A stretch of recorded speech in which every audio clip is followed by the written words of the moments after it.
Yang pertama, Bapak pembicara kita pada malam hari ini, saya sebut dengan kasih Bapak Pendeta Dr. Agustinus De Padua MTH. Diucapkan juga selamat datang kepada seluruh hamba-hamba Tuhan yang hadir pada malam hari ini, undangan dan seluruh jemaat GBI Hosana Bitung. Selamat datang, selamat beribadah, dan selamat menikmati hadirat Tuhan Yesus pada malam hari ini. Baiklah, saya akan membacakan susunan acara pada malam hari ini. Yang pertama ibadah, yang kedua ada ucapan terima kasih, yang ketiga tama-tama, dan yang terakhir selesai atau penutup. Kita masuk pada acara yang pertama, yaitu ibadah yang akan langsung dipimpin oleh tim pujian penyembahan dari GBI Hosana Bitung.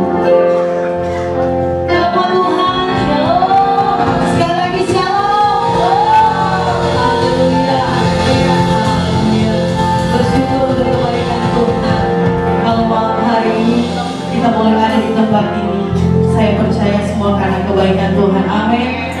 Haleluya. Terima kasih Tuhan.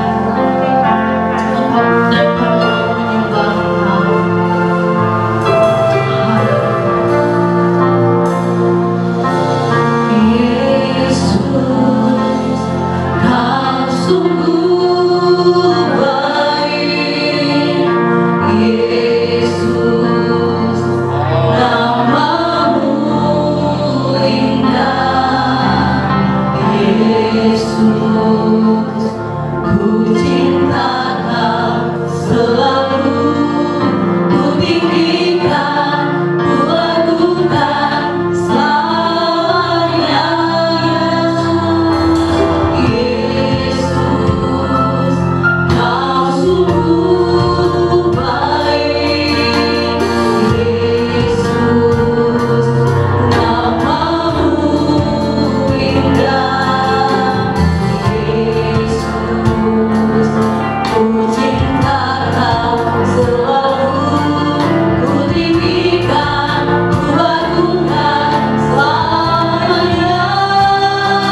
Sana Bitung Tuhan, untuk mengadakan dan terus merayakan akan kelahiran Tuhan, bahkan Tuhan Yesus kebangkitan Tuhan, bahkan di mana Tuhan akan datang. Kami percaya Engkau adalah Raja, Engkau adalah Tuhan penyelamat satu-satunya dalam hidup kami, sehingga kami yang berhidup pada malam hari ini Tuhan, sungguh kami memberikan Tuhan hidup kami, mempersembahkan yang terbaik buat Tuhan dalam ibadah perayaan Natal Teknis Hosana di tempat ini Tuhan. Di dalam nama Yesus, mari Tuhan Engkau hadir, Engkau Tuhan lawan umat-umat Tuhan, Engkau jamah kami semua, Engkau berkati kami semua di dalam nama Yesus, sehingga Engkau yang punya kemuliaan itu memenuhi tempat ini Tuhan. Datanglah kerajaan-Mu, jadilah kehendak-Mu atas bapa kami sampai di surga di dalam nama Yesus. Urapi semua yang terlibat dalam pelayanan malam ini Tuhan, baik hamba firman-Mu, baik Tuhan WL Singers, pemain musik, pemain berbana yang ada Tuhan, semua kami yang hadir hari ini, Engkau urapi kami semua untuk kami memuliakan Tuhan, menyembah, mengagungkan Engkau Yesus Kristus sampai selama-lamanya. Ibadah dari awal sampai pertengahan dan sampai akhirnya, jadilah menurut kehendak-Mu Tuhan. Di dalam nama Yesus kami bawa persembahkan ibadah ini. Di dalam nama Yesus kami berdoa. Haleluya. Semua katakan amin.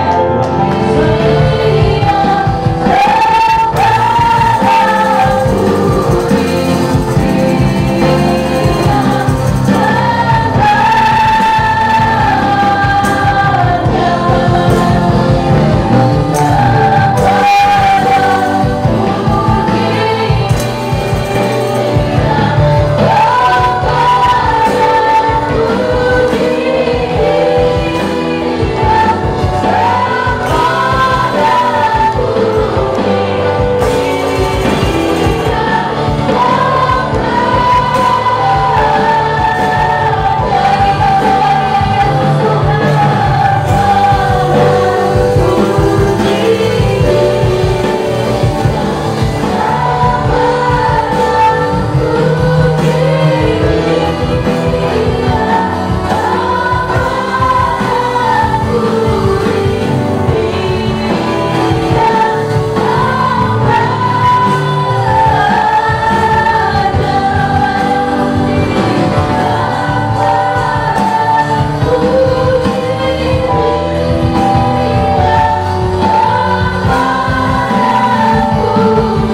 14. Firman itu telah menjadi manusia dan tinggal di tengah kita, dan kita melihat kemuliaannya, yaitu kemuliaan yang diberikan kepadanya sebagai anak tunggal Bapa penuh kasih karunia dan kebenaran. Lukas 2 ayat 10. Lalu kata malaikat itu kepada mereka, jangan takut, sebab sesungguhnya aku akan memberitakan kepadamu kesukaan Musa untuk seluruh bangsa. Lukas 2 ayat 11. Hari ini telah lahir bagimu juru selamat, yaitu Kristus Tuhan di kota Daud.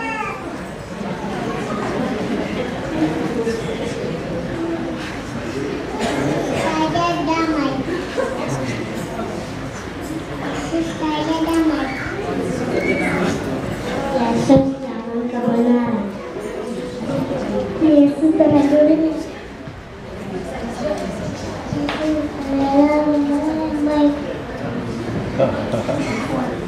Mazmur 72 ayat 11. Kiranya semua raja sujud menyembah kepadanya dan segala bangsa menjadi hambanya. Yohanes 3 ayat 16. Karena begitu besar kasih Allah akan dunia ini, sehingga ia telah mengaruniakan anaknya yang tunggal, supaya setiap orang yang percaya kepadanya tidak binasa, melainkan beroleh hidup yang kekal. Matius 1 ayat 23. Sesungguhnya anak tunggal itu akan mengandung dan melahirkan seorang anak laki-laki, dan mereka akan menamakan dia Immanuel, yang berarti Allah menyertai kita. Yesaya 9 ayat 6. Sebab seorang anak telah lahir untuk kita, seorang putra telah diberikan untuk kita, nama pemerintahan ada di atas baunya, dan namanya disebutkan orang, penasihat ajaib, Allah yang perkasa, Bapa yang kekal, Raja damai. Lukas 2 ayat 14. Kemuliaan bagi Allah di tempat yang maha tinggi, dan damai sejahtera di bumi di antara manusia yang berkenan kepadanya.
adalah pernyataan dari lubuk hati kami masing-masing. Kami rindu menyenangkan Engkau dalam menjalani kehidupan iman percaya kami. Karena itu, kami ada di sini, memuji, mengagungkan, memuliakan Engkau dalam iman. Kami percaya Engkau hadir di sini. Engkau melihat hati setiap kami. Engkau sudah memberkati kami dan Engkau memberkati kami.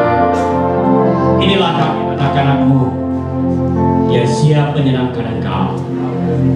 Karena itu, kami siapkan hati kami untuk menerima firman-Mu. Sebab hanya oleh firman-Mu kami mengerti kehidupan kami. Hanya oleh firman-Mu kami dapat menyenangkan Engkau. Itulah sebabnya, tutuplah kami. Sebab pikiran dan hati kami telah tercemar oleh dosa. Itulah sebabnya kami mohon ya Allah Roh Kudus, tuntunlah kami, urapi hamba-Mu yang akan menjadi juru bicara, sehingga hamba-Mu berbicara kebenaran-Mu disingkap, karena Engkau dimuliakan dan kami semua dimuliakan. Kuasa-kuasa lain yang tidak berasal dari Engkau sekiranya mengganggu jalan ibadah kami Tuhan, dalam nama Yesus. Sehingga kemuliaan Allah dinyatakan di sini. Engkau yang tinggi kami agungkan dan kami semua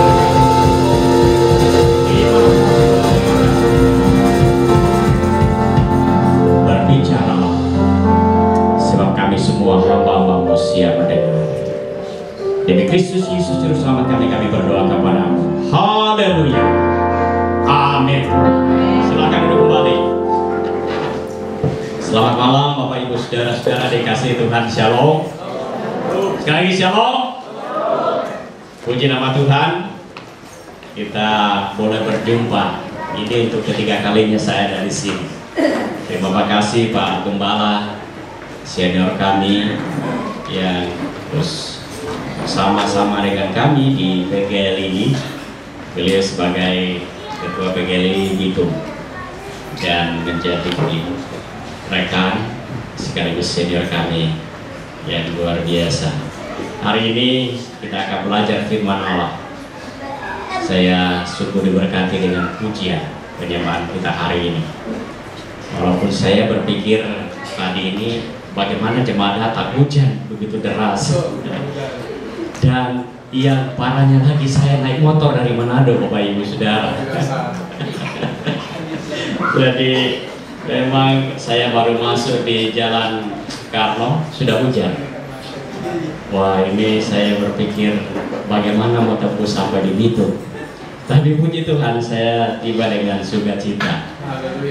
Tadi pagi ada kendaraan bermasalah. Saya berpikir jam 12 mungkin selesai, ternyata belum selesai juga. Jadi diizinkan Tuhan untuk menikmati hujan sepanjang perjalanan pasti di sini.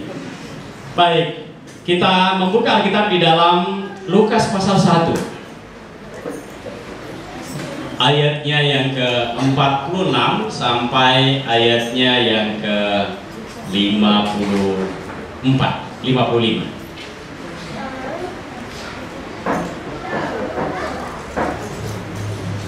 Yang membawa kitab suci, mari dibuka, atau kitab suci. Karena banyak Alkitab elektronik yang bisa di-download, dan itu luar biasanya di zaman kita.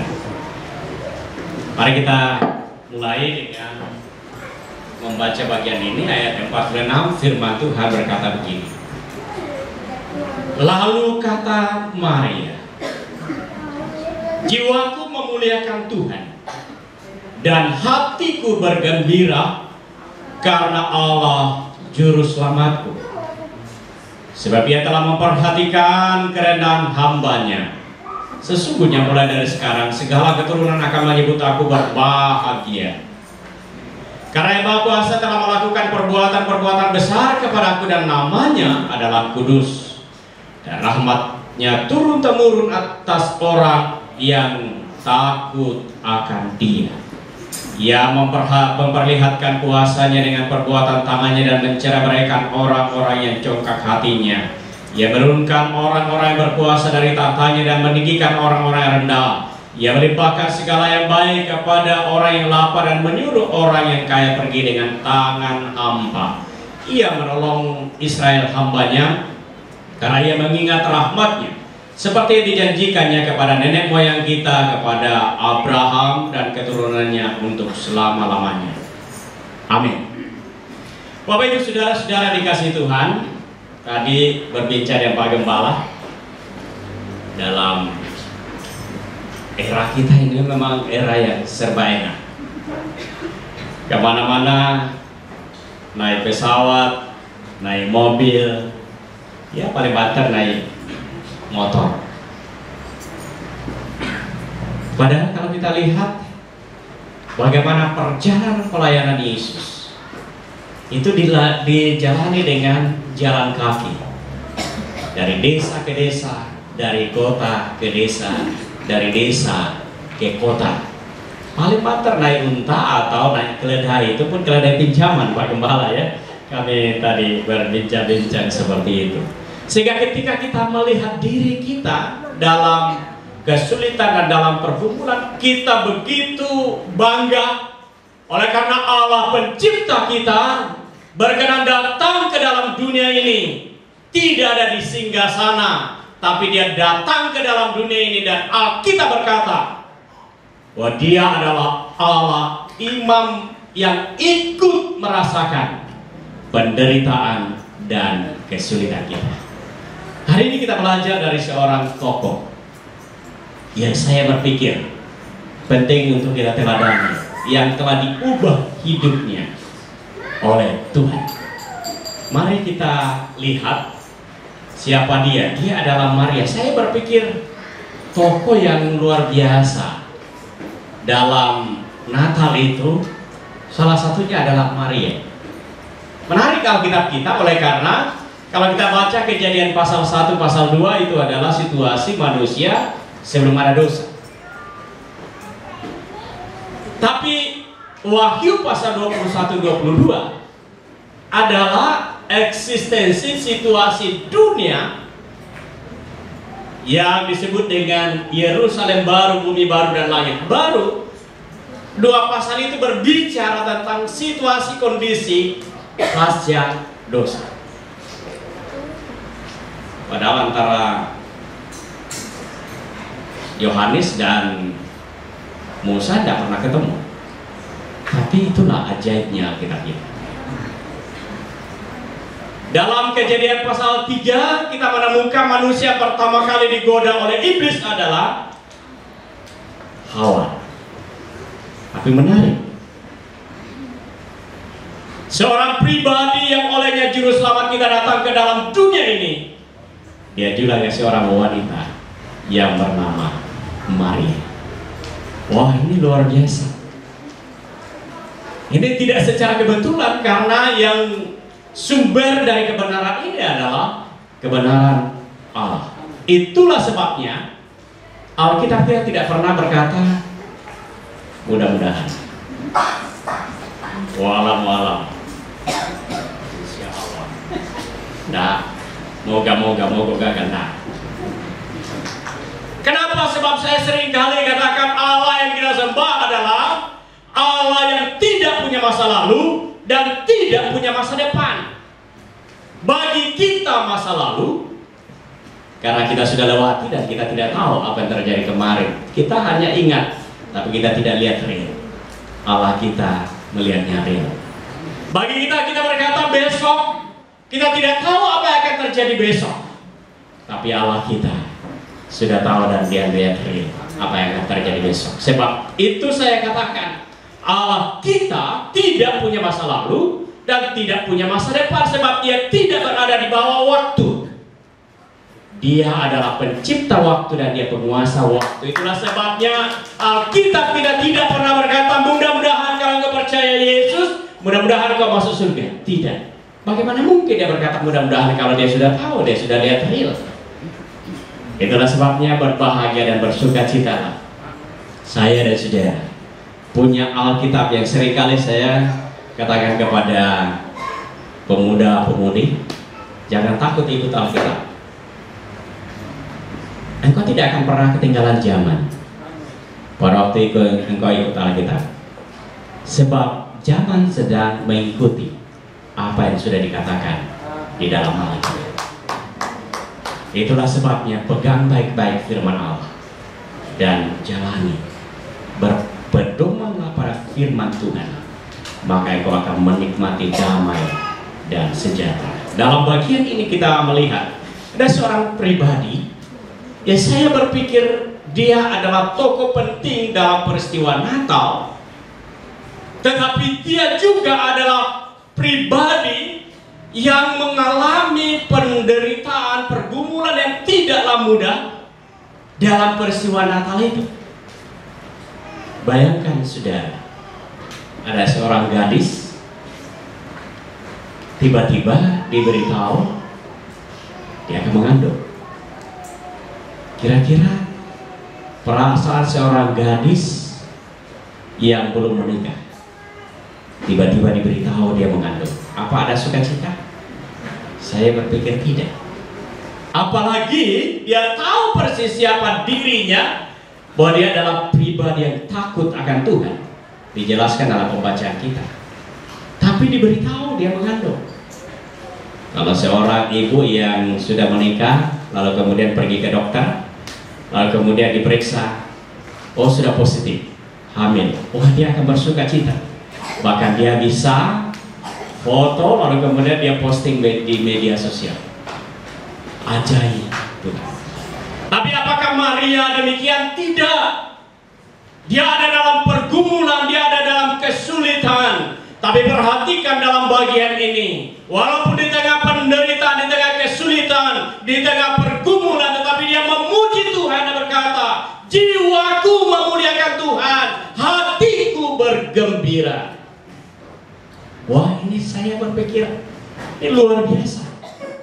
Di tengah pergumulan, di tengah kesulitan, tapi dia bisa berkata, jiwaku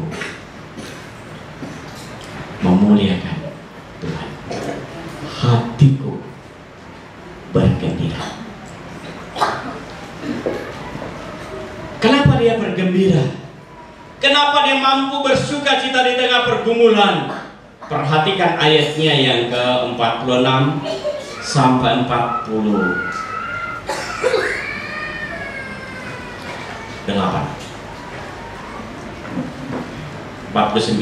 Perhatikan baik-baik dalam bagian ini dikatakan, lalu kata Maria, jiwaku memuliakan Tuhan, hatiku bergembira karena Allah juru selamatku, sebab ia telah memperhatikan kerenan hambanya. Sesungguhnya mulai dari sekarang segala keturunan akan menyebut aku berbahagia, karena Yang Maha Kuasa telah melakukan perbuatan-perbuatan besar kepadaku, dan namanya adalah kudus.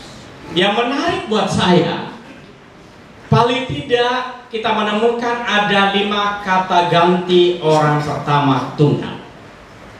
Jiwaku, hatiku, juru selamatku, kepada. Dari sini kita bisa melihat kenapa dia bisa berbahagia di tengah penderitaan, di tengah pergumulan, di tengah kesulitan, oleh karena dia melihat peristiwa kelahiran Yesus adalah peristiwa di mana Allah membuktikan bahwa Allah peduli dan Allah mengasihi dia, dan perhatian, kepeduliannya itu bersifat personal. Kalau kita perhatikan ayat sebelumnya, yang melatar belakangi kenapa Maria berkata, Allah memperhatikan aku secara pribadi. Ingat, saya katakan tadi, seorang wanita yang hamil di luar nikah, tidak akan ada yang datang kepada papanya, papa saya hamil. Tidak ada itu. Dia dalam beban yang begitu berat. Ketika diberitahu engkau akan mengandung dan melahirkan seorang anak laki-laki, dia memang berkata, aku ini hamba Tuhan, jadilah padaku menurut perkataanmu itu. Dia sudah ambil keputusan. Ibarat sebuah KKR, dia sudah ambil keputusan. Saya siap untuk menjadi hamba-Mu apapun yang terjadi. Tapi apakah masalahnya selesai? Oh belum. Dia mulai berpikir, bagaimana dia dengan Yusuf, tunangannya? Bagaimana dia bisa membuka mulut kepada tunangannya? Dan apakah tunangannya bisa menerima? Itu belum tentu. Laki-laki mana yang bisa menerima? Diberitahu tunangannya hamil dan itu bukan perbuatannya. Ini pergumulan tersendiri bagi seorang Maria, walaupun dia sudah berkata, saya siap Tuhan. Tapi bagaimana dengan Yusuf? Tapi menarik oleh karena saya berpikir Maria mulai merenungkan. Dia mulai membuka mulut kepada Yusuf itu seperti apa. Tapi menarik oleh karena sebelum Maria berbicara kepada Yusuf, Tuhan, malaikat Tuhan telah datang kepadanya dan berkata, Yusuf anak Daud, jangan engkau takut mengambil Maria sebagai istrimu, sebab anak yang di dalam kandungannya adalah dari Roh Kudus. Selesai satu masalah. Karena itu Maria berkata, ini perhatian Allah dan sangat personal. Tapi tidak berhenti sampai di situ. Bagaimana dengan orang lain? Bagaimana dengan masyarakat luas? Yang dia tahu bahwa yang menjadi tradisi dan hukum pada waktu itu, kalau ada seorang wanita yang kedapatan berzina, maka dia akan dirajam dengan batu sampai mati. Lalu dia mulai berpikir, saya mau sampaikan kepada masyarakat, kepada orang lain, kepada masyarakat luas, apakah mereka bisa terima? Oh belum tentu. Karena ini baru pertama kali terjadi dalam sejarah dunia. Lalu apa yang akan dia lakukan? Muncullah dalam benak dia, kalau begitu saya harus cari orang yang memiliki sensitivitas rohani, yang bisa mengerti dengan perasaan saya. Lalu satu-satunya yang dipilih adalah istri gembala kalau sekarang.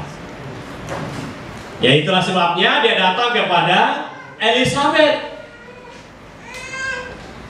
Karena dia berpikir dia seorang istri gembala kalau sekarang, dia bisa memahami perkara-perkara rohani. Lalu dikatakan, Maria ini kelihatannya dia takut-takut, dia melewati pegunungan untuk pergi mencari Elizabeth.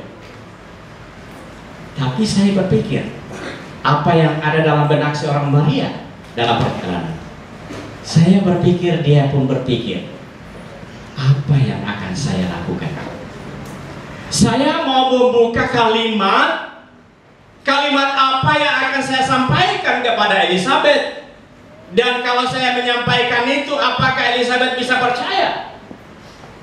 Saya berpikir dia menimbang, dia mulai kalimat dari mana, dan apa yang akan disampaikan, apa yang akan diucapkannya. Tapi menarik oleh karena pada waktu Maria memberi salam kepada Elizabeth, lalu kemudian dikatakan bayi yang di dalam kandungan Elizabeth itu melonjak dan berkata dan memuliakan Allah dan berkata, siapakah aku ini sehingga ibu Tuanku mengunjungi aku dalam pada itu. Lalu kemudian Maria berkata, sungguh ajaib Tuhan, sungguh luar biasa Tuhan kita, sebab saya bergumul bagaimana menyampaikannya kepada Yusuf, saya bergumul bagaimana menyampaikannya kepada masyarakat luas, dan saya bergumul bagaimana menyampaikannya kepada Elizabeth. Tapi sebelum saya membuka mulut saya, Allah telah berbicara kepada mereka. Dan itulah sebabnya dia berkata, aku bersuka cita, aku bergembira, karena Allah memperhatikan aku secara personal. Natal itu bukan bagaimana meriahnya, tapi Natal sesungguhnya adalah di mana kita melihat bahwa Allah memperhatikan engkau dan perhatiannya bersifat personal. Itulah sebabnya malam ini saya ingin dikatakan, sudah berapa kali mungkin kita merayakan Natal, Tapi apakah kemeriahannya menjadi utama? Saya percaya bukan itu yang paling utama. Yang paling utama adalah, adakah engkau sungguh merasa melalui peristiwa Natal itu Allah Immanuel hadir dan menyatakan diri dan pertolongannya bersifat personal. Saya berpikir seseorang bisa menemukan jalan dalam rancangan Allah bagi orang per orang. Langkah yang pertama yang harus diambil adalah memiliki perjumpaan pribadi dengan Tuhan. Saya senang sekali dengan visi gereja kita di sini, membawa jemaat untuk memiliki kehidupan yang lahir baru. Sebab apa gunanya gereja yang begitu besar, tapi jemaatnya tidak semua lahir baru. Oh, itu luar biasa. Menjadi gereja yang peduli dan misioner. Wah, itu saya senang sekali. Saya melihat inilah gereja yang Tuhan rindukan di akhir zaman ini. Tapi itu dapat dipakai oleh Tuhan sesuai dengan visi yang ada. Langkah yang pertama yang harus dimiliki adalah milikilah perjumpaan pribadi dengan Tuhan, seperti yang terjadi dengan Maria. Kita menemukan banyak contoh di dalam Alkitab. Orang-orang yang jalan hidupnya sebetulnya kelam, tapi diubahkan oleh Tuhan. Dimulai dari perjumpaannya secara pribadi. Salah satunya adalah seorang wanita yang ada di dalam Yohanes pasal 4. Siapa wanita itu? Tidak disebutkan namanya, tapi para teolog sepakat itulah yang seringkali disebut di dalam Alkitab Maria Magdalena dan Maria yang lain. Perhatikan di sana. Siapa dia? Dikatakan dia adalah seorang wanita yang tidaklah sebaik dengan Maria, ibu Yesus. Yesus berkata, engkau sudah punya 5 suami, dan itu berarti masa lalunya kelam. Tapi sesudah berjumpa dengan Yesus, Yesus mengubahnya dan pada akhirnya menjadi saksi, dan banyak orang dibawa datang kepada Yesus, dan bahkan sampai pada kematian Yesus di kayu salib, sampai pada kebangkitannya. Dia adalah saksi mata dari peristiwa itu. Dimulai dari perjumpaan seseorang dengan Tuhan. Saya tidak membanggakan masa lalu, Bapak Ibu Saudara, tapi saya mantan penyembah setan.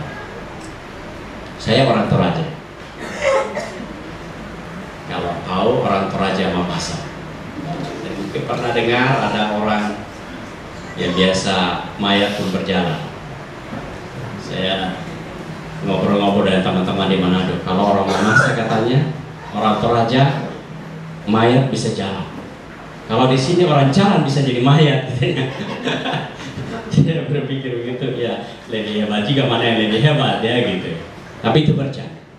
Tapi maksud saya adalah dari seorang yang mantan penyembah setan.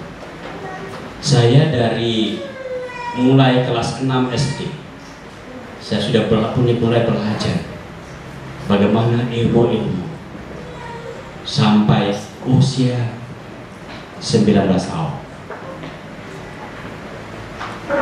Saya dipanggil Tuhan untuk melayani dia. Waktu itu saya kerja di sebuah perusahaan Perusahaan itu lumayan besar dan saya baru lulus SMA.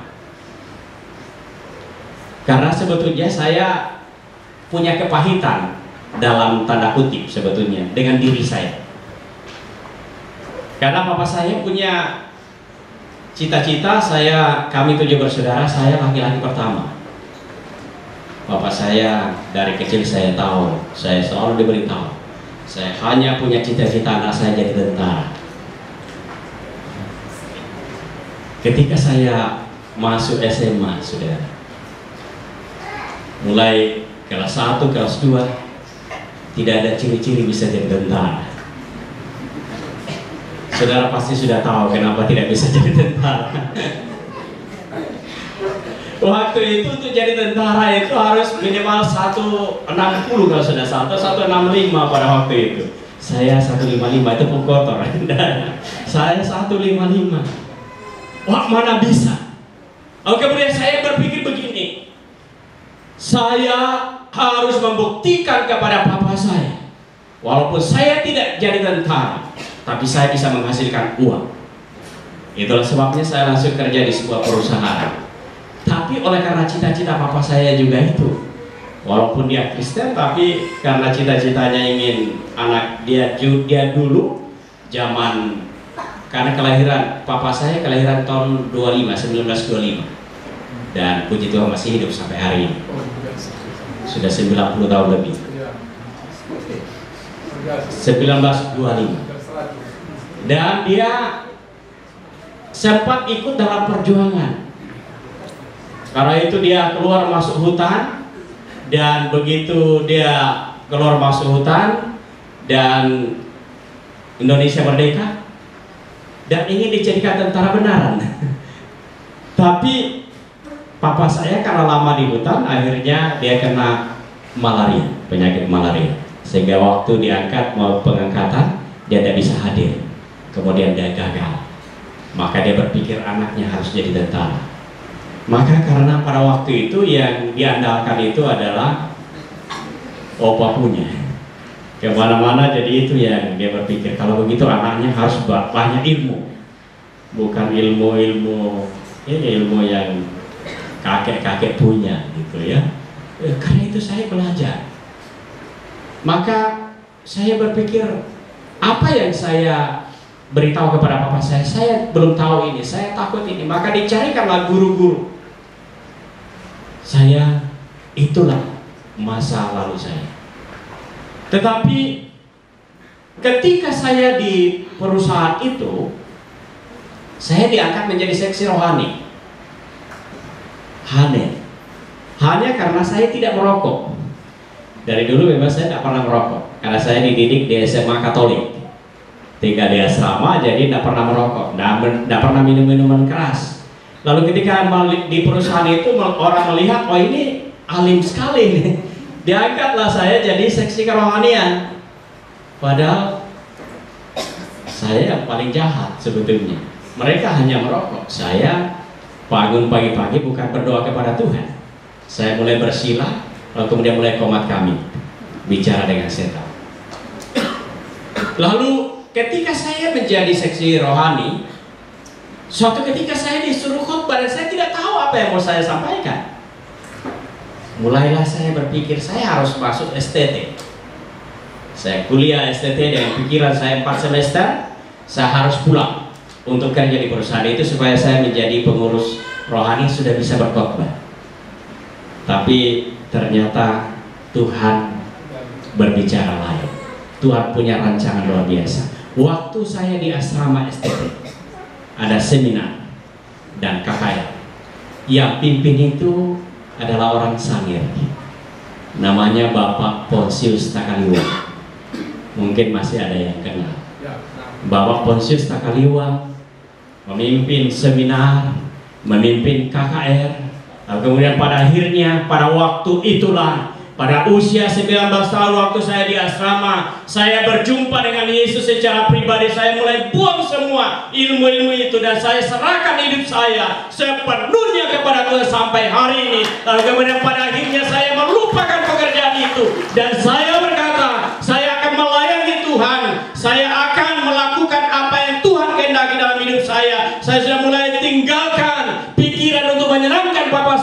menghasilkan uang sebanyak-banyaknya, kemudian saya arahkan hidup saya.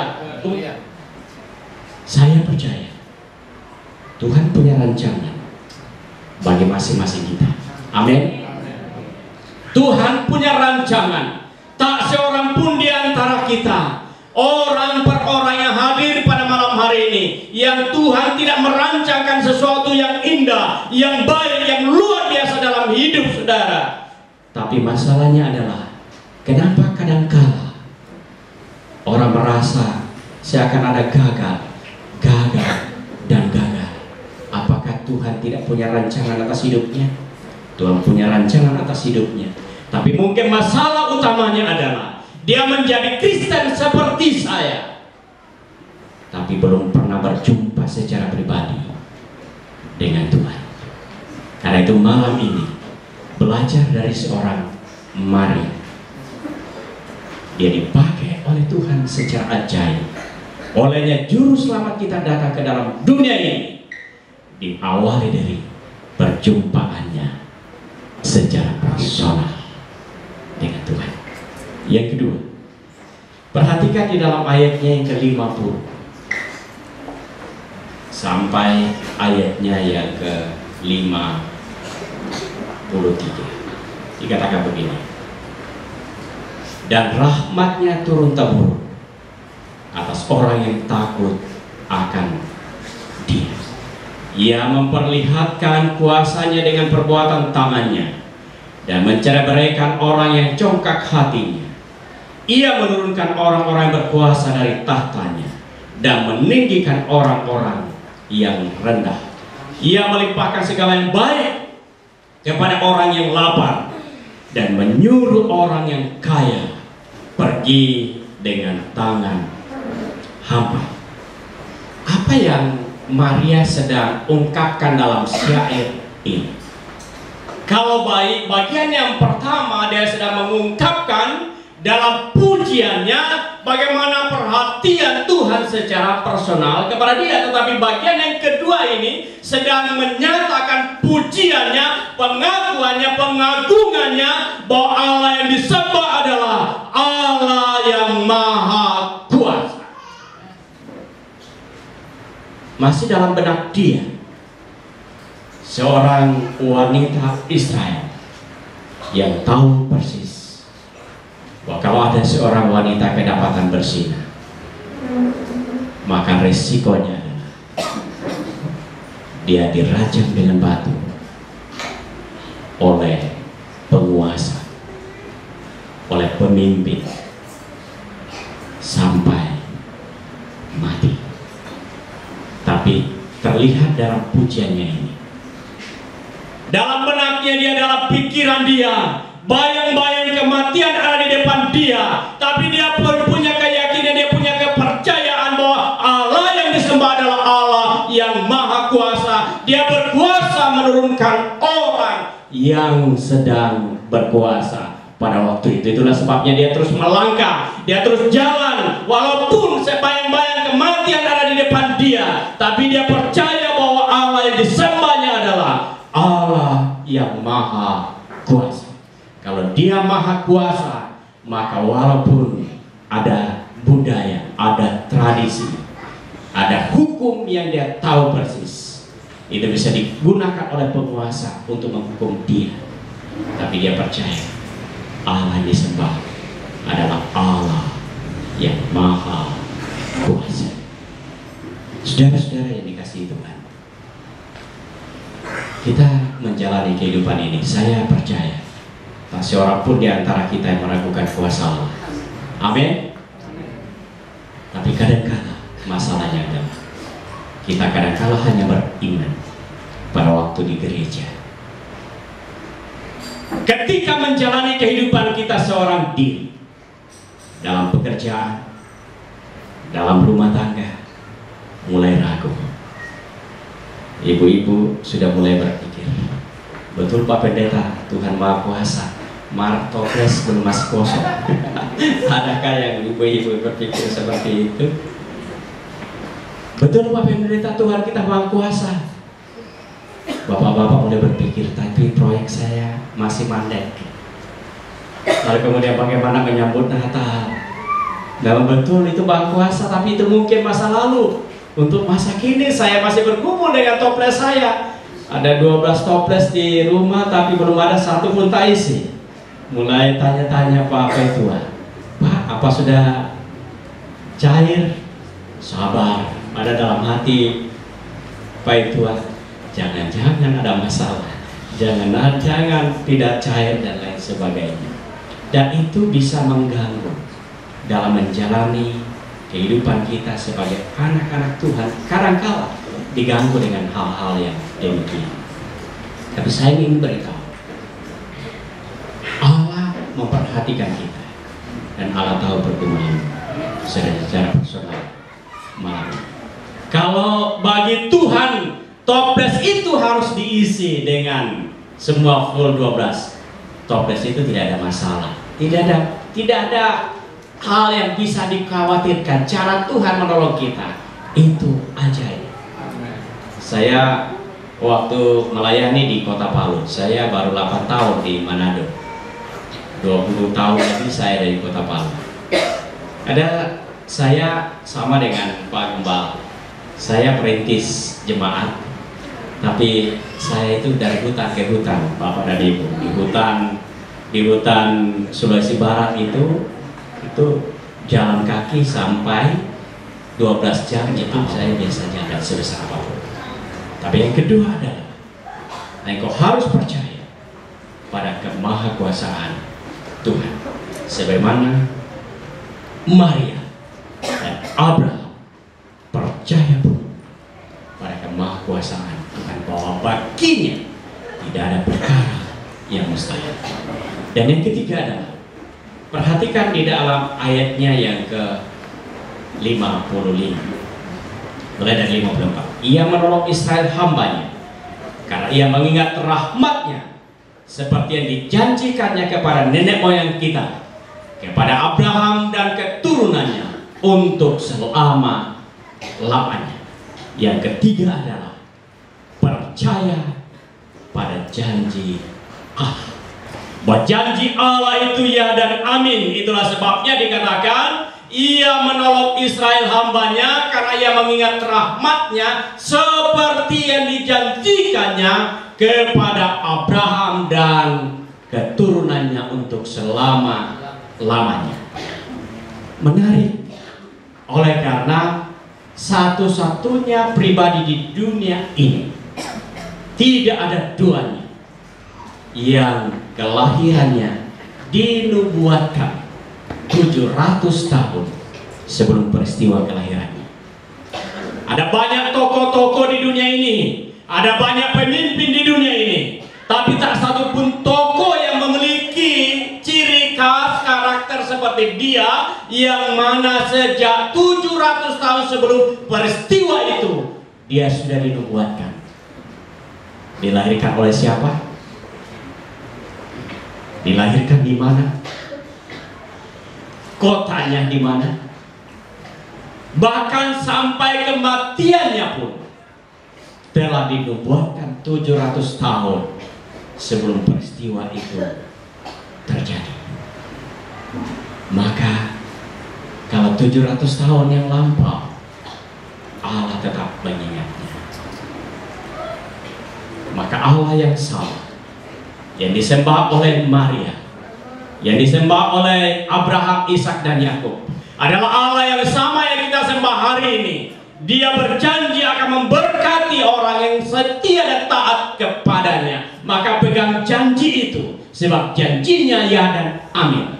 Maka berjalanlah dengan menatap ke depan. Mungkin ada masalah, mungkin ada pergumulan, mungkin ada tantangan di sana, tapi pastikan bahwa janji Allah tidak pernah digagalkan dengan tantangan itu. Janji Allah tidak pernah digagalkan dengan kesulitan, dengan pergumulan itu, sebab Dia mampu mengatasi semua masalah dan pergumulan itu untuk menyatakan rencana dan janjinya bagi saya dan saudara. Karena itu malam ini, jika ada di antara saudara yang mulai berpikir mengikut Tuhan, ada pergumulan, ada masalah, seperti sama saja anak Tuhan dengan bukan anak Tuhan. Mulai kekristenannya mulai hambar, kemudian mulai ogah-ogahan untuk berdoa, mulai ke gereja mulai kendor, apalagi terlibat pelayanan. Ditambah lagi dalam 2 tahun lebih kita dilanda pandemi, kemudian itu mengubah banyak pola kebiasaan kita, kemudian mulai menikmati kebiasaan itu, lalu kemudian mau kembali ke gereja, lalu kemudian mulai berpikir, saya melihat di gereja anak Tuhan juga kena COVID, yang bukan anak Tuhan juga kena COVID, anak Tuhan juga meninggal, pendeta juga meninggal karena COVID dan lain sebagainya. Dan kemudian apa bedanya? Dan kemudian dengan pikiran itu mulai dipakai oleh iblis untuk membawa engkau mulai meragukan kuasa Allah dan mulai merasa hambar pada waktu bersekutu dengan Tuhan. Engkau masih berdoa tetapi doamu mulai hambar. Engkau masih datang ke gereja tapi mulai hambar dalam persekutuanmu dan mulai berpikir, kalau menjadi orang Kristen seperti ini lama-lama saya sama dengan orang di luar sana, lalu kemudian itu akan dipakai oleh iblis untuk mencengkram engkau. Tapi malam ini kembalilah kepada Tuhan, sebab janjinya ya dan amin. Sehingga dengan demikian engkau akan diperbaharui dan Tuhan akan menyatakan kedaulatannya, Tuhan akan menyatakan kuasanya manakala engkau kembali datang kepadanya. Kedatangan Yesus mengubah jalan hidup kita, jalan yang menuju neraka kepada hidup yang kekal, dari kegelapan kepada terang, dari kegagalan kepada kemenangan, dari yang suam-suam kukuh kepada sebuah semangat dan sukacita. Maka yakinilah melalui peristiwa Natal ini akan membangkitkan gairah semangat dan menyatakan kuasa pertolongan mujizatnya, kuasanya sempurna akan engkau nikmati dalam hari-hari hidupmu, sebagaimana dialami oleh Maria, dialami oleh Maria yang lain, dialami oleh Abraham. Demikian juga menjadi janji saudara, janji Tuhan buat saudara dan saya. Tapi harus dimulai dari langkah yang pertama seperti Maria, memiliki perjumpaan pribadi dengan Tuhan. Kalau selama ini engkau datang ke gereja ikut ramai saja, maka malam ini Yesus ada di sini. Dia ingin engkau memiliki perjumpaan secara personal, bukan karena orang tua Kristen, bukan karena orang tua pelayan, bukan karena engkau dijadwalkan untuk terlibat dalam pelayanan, tapi berdasarkan persekutuan dan hubungan dengan Tuhan. Yang kedua, engkau harus percaya sungguh kepada kemahakuasaan Tuhan, sebagaimana Maria percaya walaupun bayang-bayang kematian ada di depan dia, tapi dia percaya kuasa Allah melampaui bayang-bayang kematian itu. Dan yang ketiga adalah percayalah Allah kita adalah Allah yang tepat janji. 700 tahun baru Tuhan menggenapinya, tapi sekali lagi Allah kita menggenapi janjinya tidak pernah terlalu cepat, tapi juga tidak pernah terlambat. Dia selalu tepat waktu, sebab firman dan janjinya adalah ya dan amin. Tuhan memberkati. Mari kita tundukkan kepala kita dan kita berdoa. Terima kasih ya Tuhan, Engkau berkenan datang ke dalam dunia ini, menyelamatkan kami, mengangkat kami orang-orang yang sedang menuju kepada neraka itu, dan memberi kehidupan yang kekal bagi setiap orang yang percaya kepada-Mu. Terima kasih untuk firman-Mu. Tuntunlah kami untuk kami hidup seturut dengan firman-Mu. Berkatilah gereja GBI Hosa, berkatilah Pak Gembala, berkatilah pengurus, berkatilah seluruh jemaat, berkatilah panitia Natal, dan berkatilah kami sekalian. Terima kasih. Kami mengucap syukur berdoa dalam nama Tuhan Yesus. Haleluya. Amin. Kami kembalikan kepada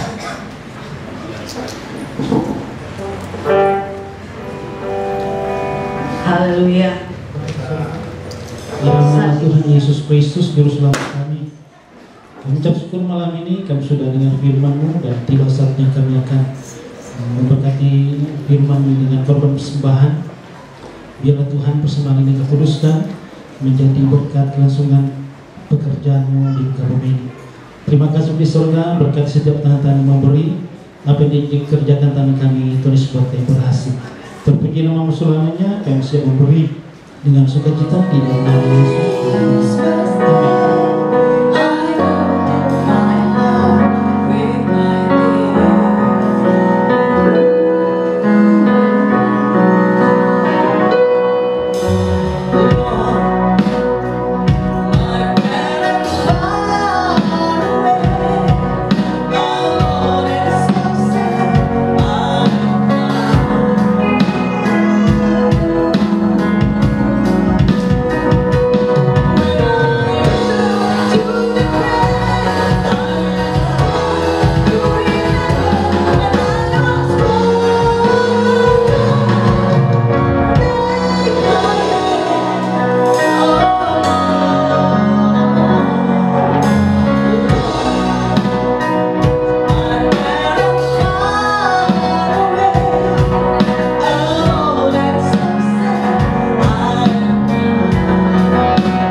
Amin.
Yesus Kristus malam ini selesai dengan baik.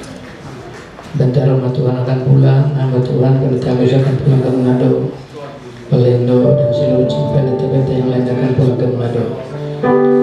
Serta mereka, serta kami semua pulang ke rumah kami masing-masing. Tibakan doa dengan selamat, sukacita dan sejahtera dari Roh Kudus menjadi bagian kami sepanjang hidup kami. Terima kasih Bapa di surga karena kemurahan kami ada, kami tiba di hari ini. Kami percaya kasih Tuhan selalu baru bagi kami setiap hari. Terima kasih Bapa di surga, kami berdoa untuk Pendeta Agus sudah menyampaikan firman Tuhan. Berkati senantiasa Tuhan menjadi berkat, memberitakan firman Tuhan di mana saja ada. Istiqlal diberkati Tuhan. Tugas sebagai pengajar di setiap diberkati Tuhan. Melahirkan gembala-gembala dan pendeta-pendeta hamba Tuhan yang sungguh-sungguh diurapi untuk memberitakan Injil. Karena hanya Injil yang bisa menyelamatkan kami yang percaya kepada. Terima kasih Bapa di surga, ini doa kami. Kami akhiri ibadah kami malam ini dengan penuh syukur dalam nama Tuhan Yesus yang di atas segala nama. Jemaat Tuhan terdapat ke atas, kita terima berkat dari Bapa di surga. Kasih karunia dan nama sejahtera dari Tuhan kita Yesus Kristus. Penyertaan dan penghiburan Roh Kudus menjadi bagian kita malam ini, besok sampai Maranatha. Dalam nama Yesus kami tutup padanya. Haleluya. Semua bisa katakan amin. Silakan kembali. Puji Tuhan, silakan. Demikian ibadah perayaan Natal pada malam hari ini, dan saat ini kita akan masuk pada acara selanjutnya, yaitu foto bersama.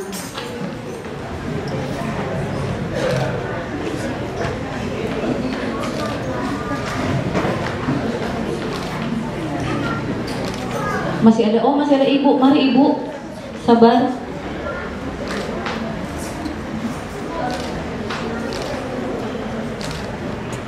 Tetap di tempat Bapak-Bapak, Ibu-Ibu, saya mengundang hamba-hamba Tuhan dari setiap denominasi gereja yang hadir. Bapak Gembala atau Ibu Gembala bersama ibu-ibu dan bapak-bapaknya boleh langsung mengambil tempat di depan.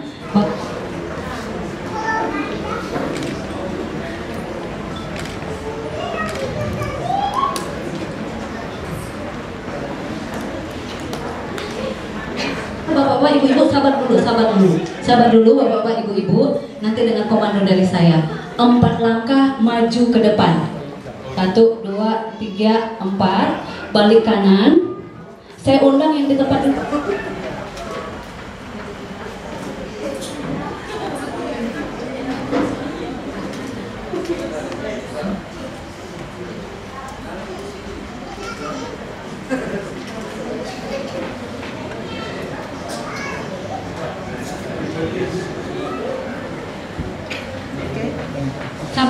Sabar.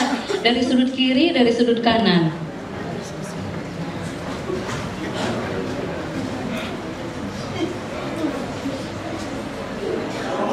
Sekali lagi katakan shalom. Luar biasa. Mari kita berikan tepuk tangan bagi Tuhan. Haleluya. Yesus datang mengubah jalan hidup saudara saya. Amin. Puji Tuhan. Luar biasa. Saya mewakili panitia. Biasanya di acara ini coba terima kasih oleh ketua panitia.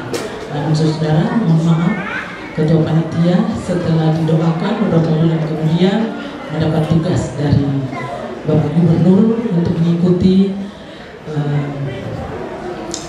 kuliah S2 di Malang. Jadi dia tidak sempat hadir bersama-sama dengan kita malam hari ini. Dan dia katakan, maklum gimana ini ketua panitia tidak ada, sudah gampang nanti dibagi. Jadi anak kami yang baru PNS sudah 2 tahun mendapat kesempatan oleh Tuhan Yesus untuk mengikuti perkuliahan, mendapat beasiswa dari kementerian di Universitas Malang. Ya. Dan saya atas nama panitia menyampaikan ucapan terima kasih pertama-tama kepada Tuhan Yesus Kristus. Oleh karena Tuhan Yesus, saudara saya terkumpul di tempat ini, ya, hamba Tuhan, bahkan jemaat, baik undangan, ya, tetangga-tetangga ataupun kerabat kita, kerabat dari anggota jemaat di sana bisa terkumpul di sini. Oleh karena Tuhan Yesus. Kalau bukan Tuhan Yesus, orang yang terkumpul di sini.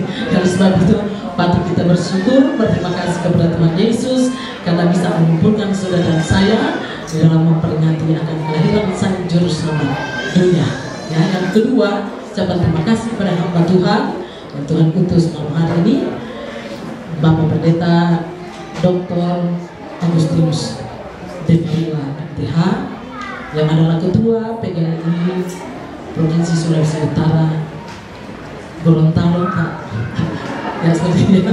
Jadi malam hari ini luar biasa karena bisa mengupas tentang tokoh yang sangat luar biasa, yaitu Maria. Saya bangga juga karena Maria ya sebagai kaum wanita juga, tapi kaum pria juga ada tadi disebutkan tokoh, yaitu Abraham, ya luar biasa. Oleh karena momen ini yang sangat-sangat bersejarah, ya betul Pak Pendeta. Tidak ada kelahiran siapapun yang diberitahu. Jangankan 700 tahun sebelumnya, ya 2 tahun sebelumnya pun tidak pernah diberitahu, tapi hanya Yesus. Amin saudara, bisa bertepuk tangan kepada Tuhan Yesus. Makanya saya dan saudara patut berbangga ada di dalam Yesus, karena hanya ada di dalam Yesus ada keselamatan.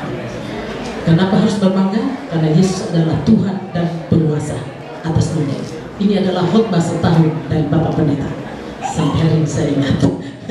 Yesus adalah Tuhan dan penguasa atas bumi dan surga. Penguasa juga atas hidup saudara dan saya. Sampai hari ini saudara saya boleh ada semuanya. Dan terima kasih kepada hamba Tuhan, bahkan seluruh undangan yang telah hadir malam hari ini. Luar biasa, ya Tuhan Yesus pasti memberkati kita. Dan terima kasih kepada panitia, ya, jemaat di sana yang sudah berlelah memberi diri untuk membantu pekerjaan Tuhan sehingga bisa jalan. Dan atas nama Gembala Sidang, Bapak Pendeta Dr. Albert Sibula bersama keluarga Sibula Manikome mengucapkan selamat menyongsong hari kelahiran Sang Juru Selamat kita 25 Desember 2022 dan menyongsong tahun baru 1 Januari tahun 2023. Tuhan Yesus memberkati. Terima kasih. Dan seluruh jemaat GBI Hosana Bitung telah menyiapkan makanan jasmani bagi kita semua, dan kita akan berdoa. Doa makan oleh Bapak Pendeta Gusmos Taibulan. Disilakan. Bapak Ibu, mari kita tunduk kepala, kita berdoa. Kami bilang kami bangga memiliki Tuhan seperti Engkau, karena Engkau menjamin hidup ini dan hidup yang akan datang. Engkau memberi kehidupan kekal bagi kami. Sebab itu malam ini kami semua rata-rata telah diberkati lewat kebenaran firman Allah, menjamin hidup kami agar kami tetap teguh berdiri di dalam dunia yang sedang rusak ini Tuhan. Terima kasih banyak Bapak, keluarga besar GBI Jemaat Hosana menyiapkan berkat untuk tubuh jasmani kami. Kuduskan berkati tangan buat mengelolanya. Balas berkat 100 kali lipat ganda. Di saat kami menerima mendapat kekuatan, kami boleh melayani pekerjaan Tuhan sampai kedatangan kali kedua. Demi Kristus Tuhan kami bersyukur dan berdoa. Haleluya. Amin. Baik, demikianlah seluruh rangkaian ibadah Natal Yesus Kristus Gereja Bethel Indonesia Jemaat Hosana. Gembala Jemaat Bapak Pendeta Dr. Albert Sibula MA, keluarga Sibula Manikome, dan seluruh jemaat GBI Hosana mengucapkan selamat Hari Natal 25 Desember 2022 dan selamat menyambut Tahun Baru 1 Januari 2023. Tuhan Yesus memberkati kita semua. Shalom.